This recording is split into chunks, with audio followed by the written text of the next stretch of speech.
Good morning, everyone. It's Randy St. Clair.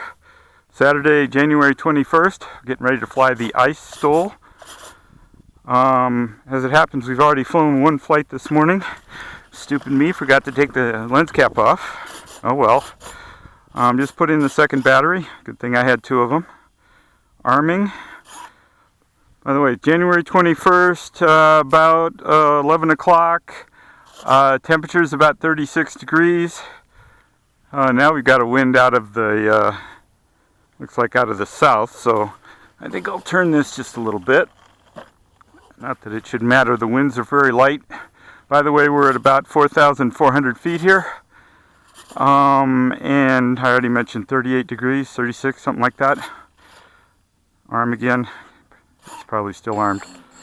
Okay, let's make sure everything's working as it should. Alright. I don't see any reason why not, so here we go. Taking off. It's a gentle takeoff, not a full throttle max performance takeoff. Not going to be doing any aerobatics or anything. The plane is not capable of aerobatics.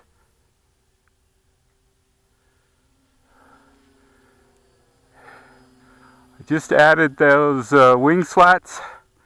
They seem to have altered the performance somewhat significantly. It now seems to be, well, it stalls, well, I haven't really stalled it yet, to be honest. It seems it's acting, to put it simply, like it's a little more nose heavy than it used to be.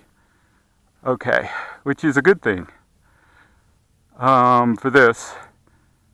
Now, that's a low throttle. I'm going to try and make a low pass here. I want to get recording of the wing tufts at a.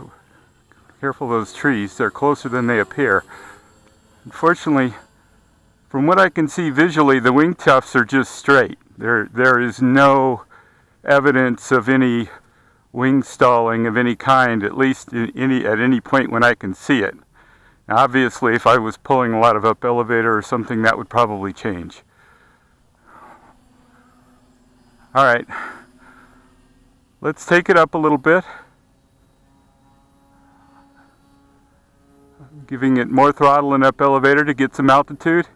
Now, what I'm going to do is a full idle, that is, zero throttle, coming in on what might be considered like a steep approach. Although in this case I'm trying to demonstrate that it does glide.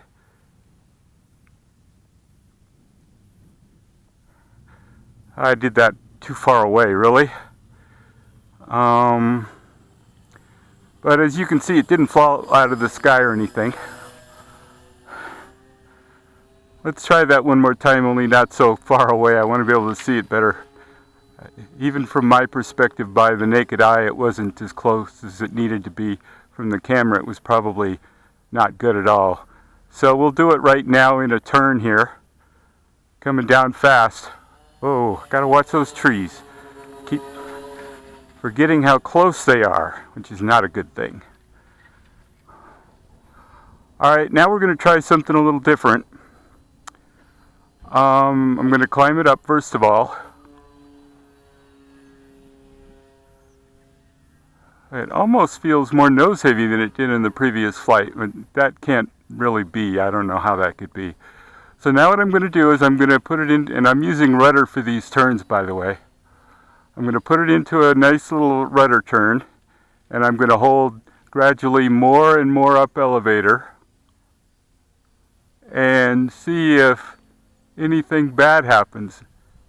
And I'm pulling the throttle there. It's getting really slow, but it's still acting. Okay, I let off the turn. I'm a little too high straight overhead. I hope the camera can get this. Let's let it go straight and then pull up on the up elevator. Boy, those wing slats are performing admirably. Look at that. It is just sinking flat.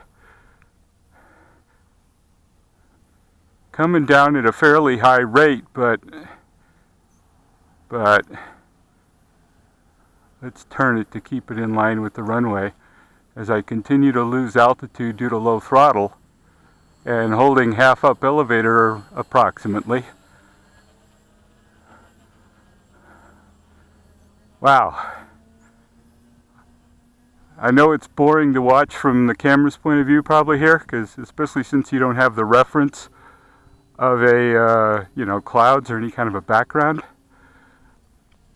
But that was flying pretty darn slow. I think I'm going to set up an approach and keep this as a short flight. Let's not hit those trees down there. Coming in.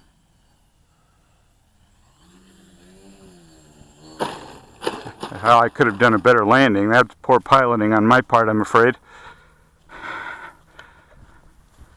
Okay, so we'll end the recording for now to keep the video short.